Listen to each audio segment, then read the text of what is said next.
Welcome back to the channel. Thanks for clicking on the video. I am a lieutenant in aviation. I fly Blackhawks. This is a look at Accelerated OCS. So you have to go to OCS to be an officer, to be a pilot, unless you go to warrant officer school. So the two tracks to get into aviation: traditional officer side, warrant officer side. We can do more on that later if you want, but let's get into Accelerated OCS. This is what I did. I did it in 2022. It's 8 weeks long. Traditional OCS is 12 weeks long. So it's a little bit faster, but you don't get any days off. It's like 20-hour days. It's not a very fun time, but we'll get this video going. I've seen this once or twice before, and it's actually a pretty good video.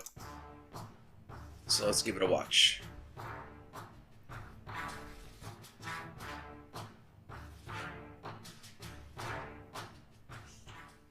What's up, everybody? Ben here. If you're anything like me, before you attend any military school, or maybe even before you join the military, you try to do as much research as you possibly can to answer any questions that are burning in your mind about what you're getting yourself into or what to look forward to. For me, I always try to find out, what am I really getting into, how bad is it going to suck, and how can I best prepare? I do the same thing. Anytime I go to a school, I look and like, okay, what does my run time have to be? What does my weight have to be? What do I have to do? Is it going to be hard? Is it going to be easy? So as I've Good poked advice. around on the internet, I've looked up OCS just to see what information is out there. You know, maybe refer folks to it that ask me some questions. But I wanted to make a video and give you my opinion, my unique perspective, shall we say. So I myself am a graduate of the Accelerated OCS program. I've also served as a TAC officer for our state program and have been the commander for OCS. And yes, I still have the black hat.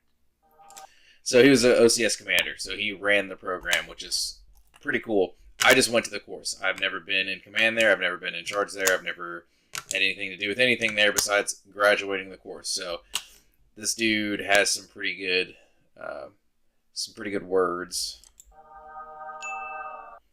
So in this video, we're going to talk about a few things.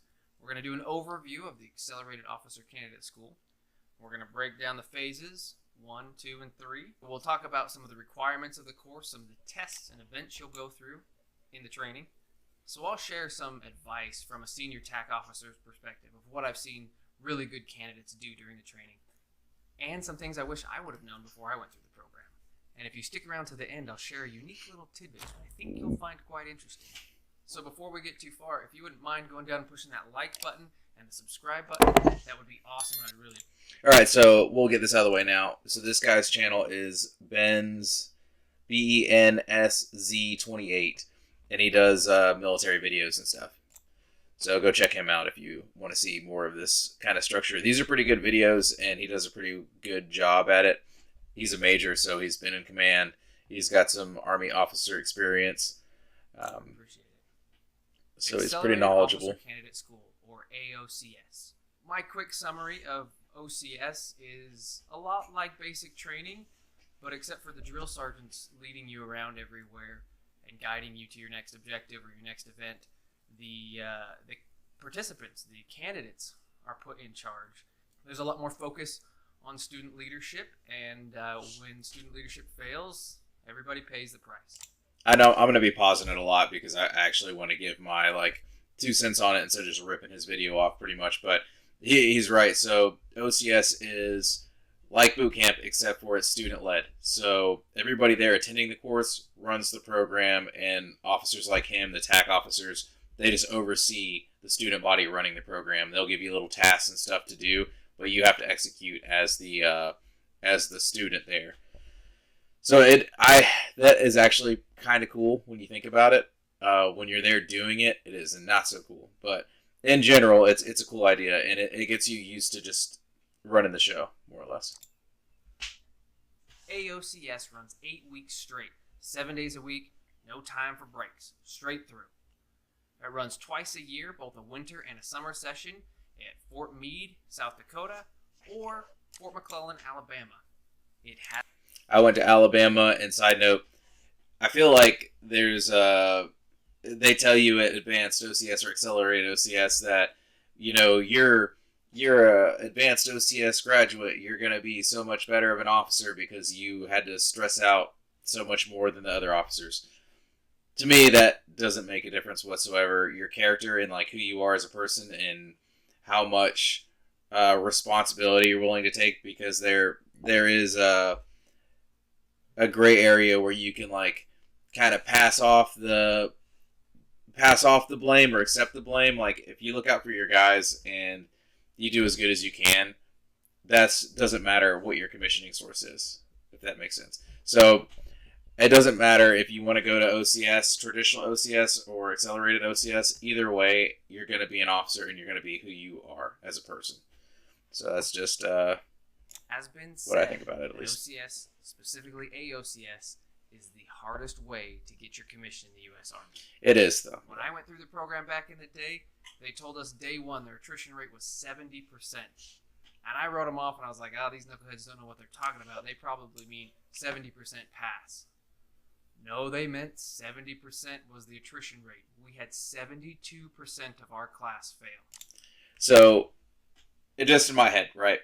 Why would you go do this one? Why would you do the one that I did and the one that he did when only 30% of your class is going to graduate or pass, when you could go to a regular one and half the class or the majority of the class pass? And it's not, I don't think it's because the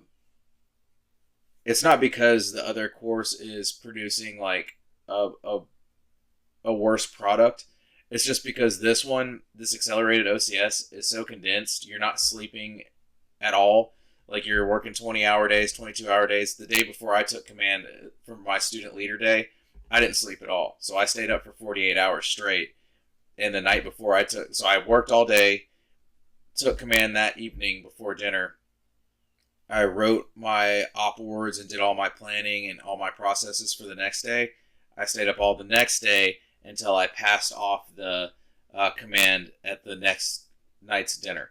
So why would you go through all that if you could just go to regular OCS? Which, I mean, whatever. I didn't really know going into this. Like, I signed up for OCS because I wanted to be a pilot.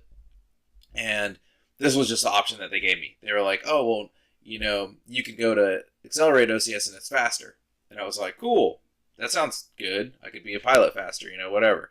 But there wasn't really a whole lot of information out there on advanced OCS. But once you get there, you realize how they cut those extra 4 weeks off of it. And it is your sleep. Crazy. AOCS is similar to the traditional and the federal program in that it's broken down into 3 phases.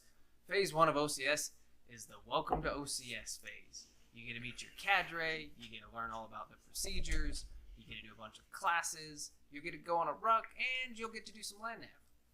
Now during Phase 1, first day when you get there, you're going to drop off all your gear. Any civilian items you brought with you aren't going to be allowed to stay there.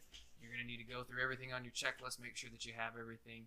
On the first day the school actually starts, you're going to meet your cadre in what we affectionately call the TAC attack. That first introduction to your cadre really sets the tone for the rest of the training. That's like a really junior soldier tactic, I feel like. And I was a prior service Marine, so I came in here with a couple deployments, and I was, a Marine before, so I went to boot camp, and then I went to Infantry Training Battalion, or ITB.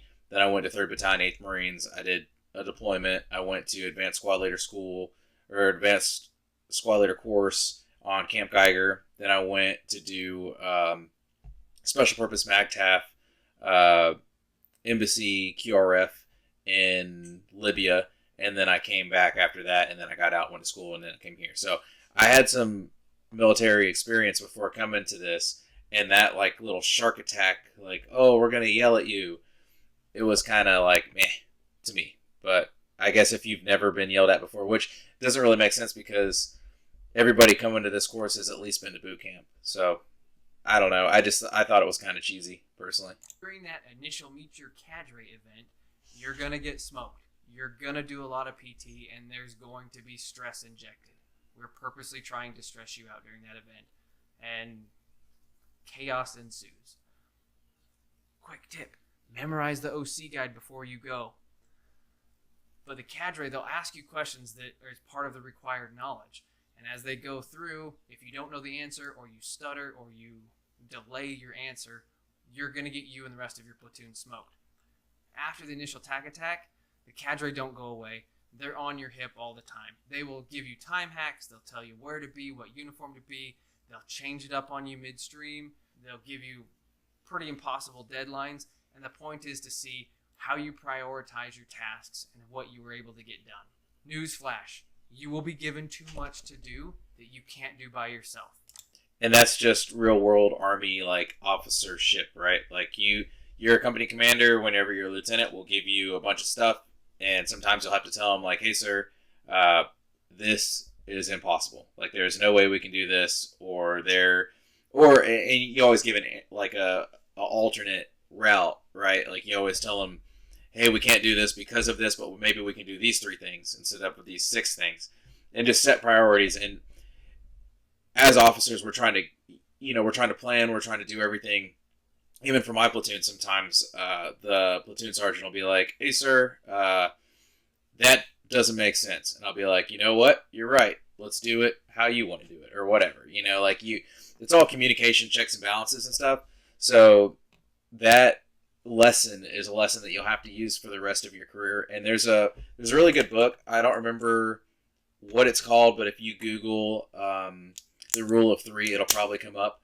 But there was a Japanese general that pretty much said he ran his military like a rule of 3, or using the rule of 3, meaning that for every commander you have 3 delegates, and those 3 delegates have like 3 other delegates, and that's how it goes on the officer structure. So you're only dealing with 3 people, and you keep your circle small so that you can pass information, they can disseminate information.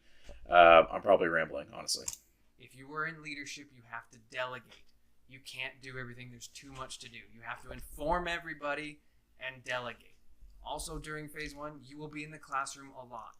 You will be tired. You will be hungry. You will fall asleep during class. Do your best to stay awake. Whatever tips and tricks you have. Bite your tongue. Smack your knee. Whatever you... I know I keep pausing it. I'll try to stop. But I did not fall asleep because, me personally, I do not do good, really, without sleep. I learned that in SEER school, which if you know what SEER school is, then God help you. But I got used to not sleeping, so I would only sleep at most 4 hours, and then I would wake up. So my body just got used to sleeping 4 hours, 3-4 hours a night, and I just got to where I didn't necessarily need to sleep. I just adapted, I guess. I'm sure that long-term wise that wouldn't work. I know when I got home, I slept for 4 days straight. Not really, but I slept as soon as I started sleeping and I got comfortable and I got back home and I got acclimated. I would sleep for 10 to 16 hours a day for a week. So your body, at least me personally, I got accustomed to not sleeping. You need to do, try to stay awake because you have to pass the tests. Also in phase 1, you'll do your first ruck. I believe it's 6 miles at about a 17-minute pace, so be prepared for that.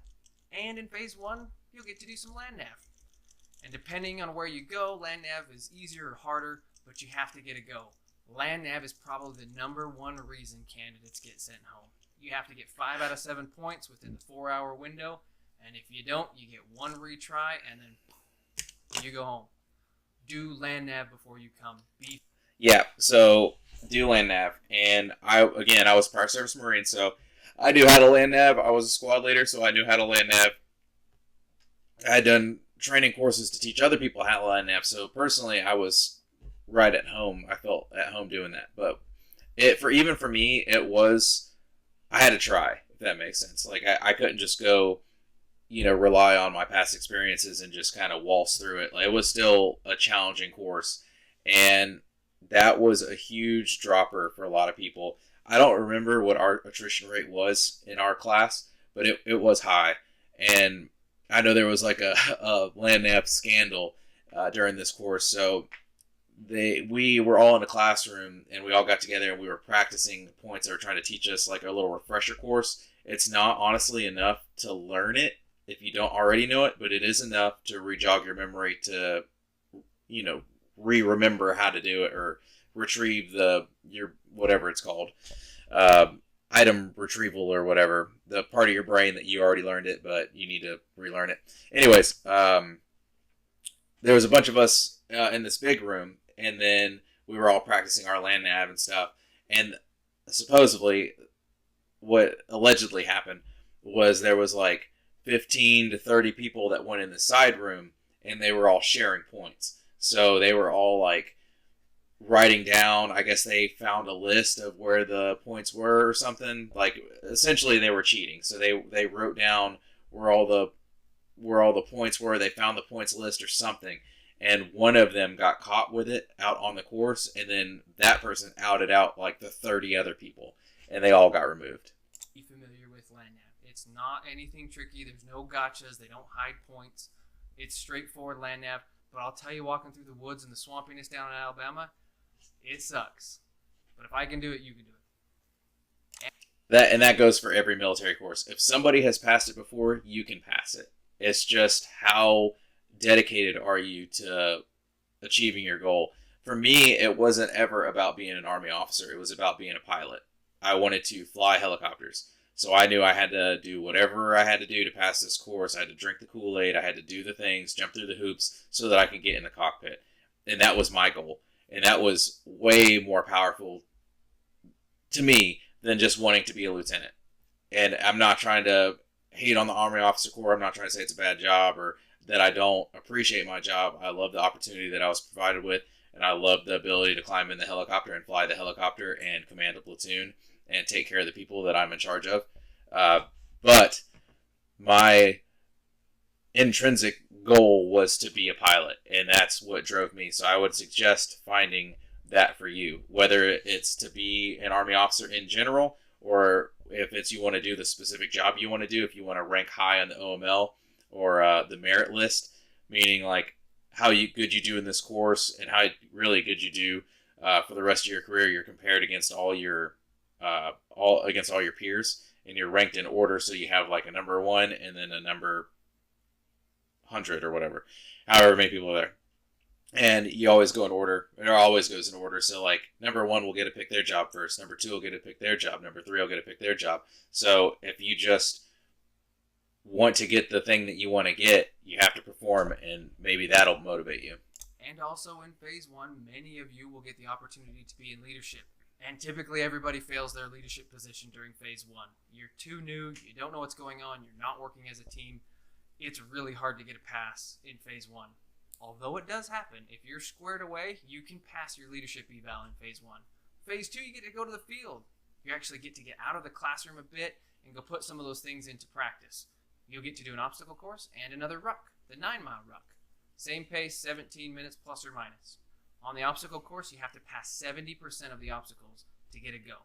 And of course, in phase 2, you will be doing more leadership evaluations.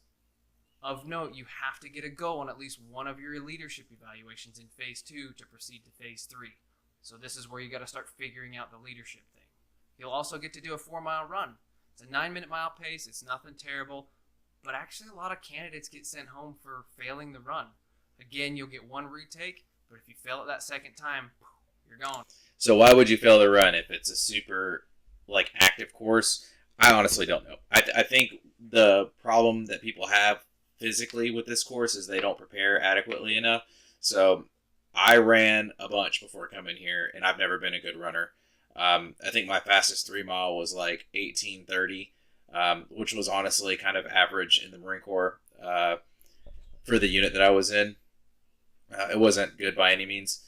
And I got kind of chunky after I got out when I was going to college, so I had to get back in shape and get reacclimated into doing this kind of stuff. But I know the feeling, and I'm not proud to say this, but I know what it's like to be on like the worst side of the platoon, like being the one that people are having to slow down for, and that is a terrible feeling, and you do not want to feel that feeling, or at least I don't ever again.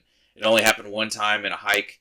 I didn't fall out of a hike, but I was slower than everyone else, and I was like, man, this is not cool. Like, I never want to do this again, and I haven't since then.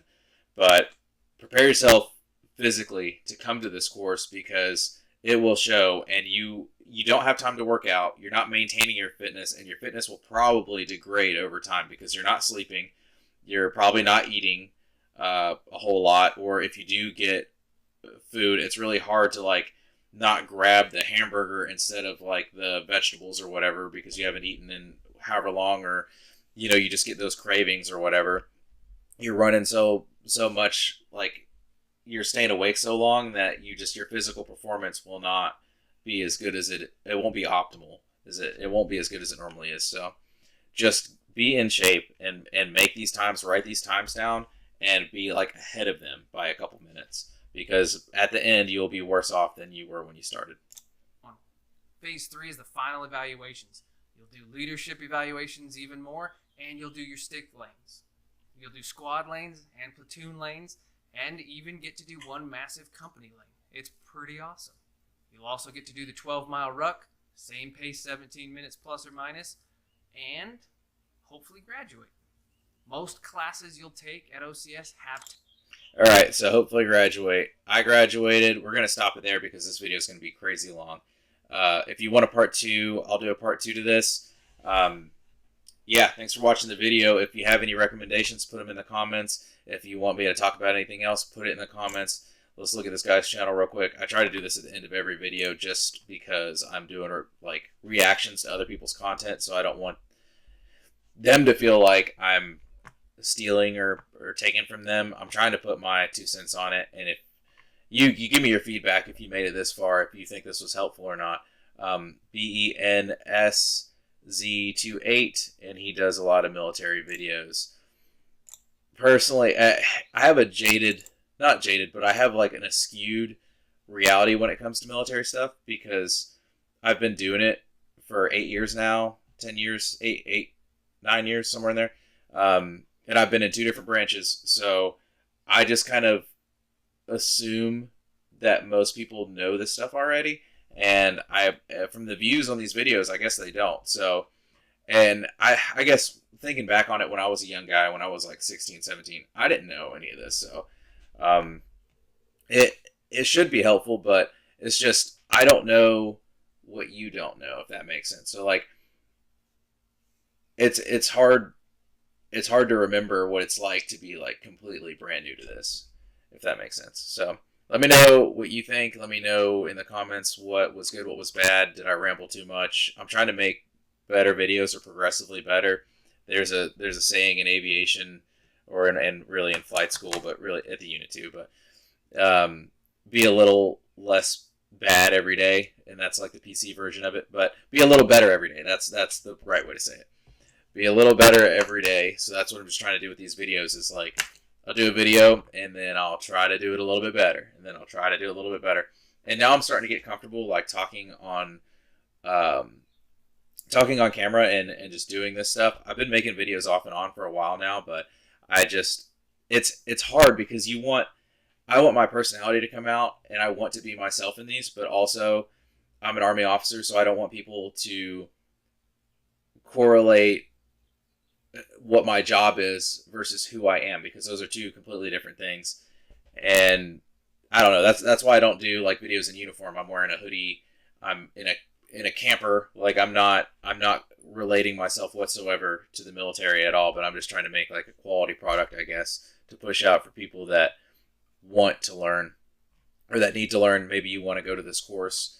So yeah, I'm definitely rambling at this point. Thank you for watching the video. If you've watched it this long, I seriously doubt out of 100 people, maybe 2 people will watch it this long, or 1 out of 50, however you want to say it.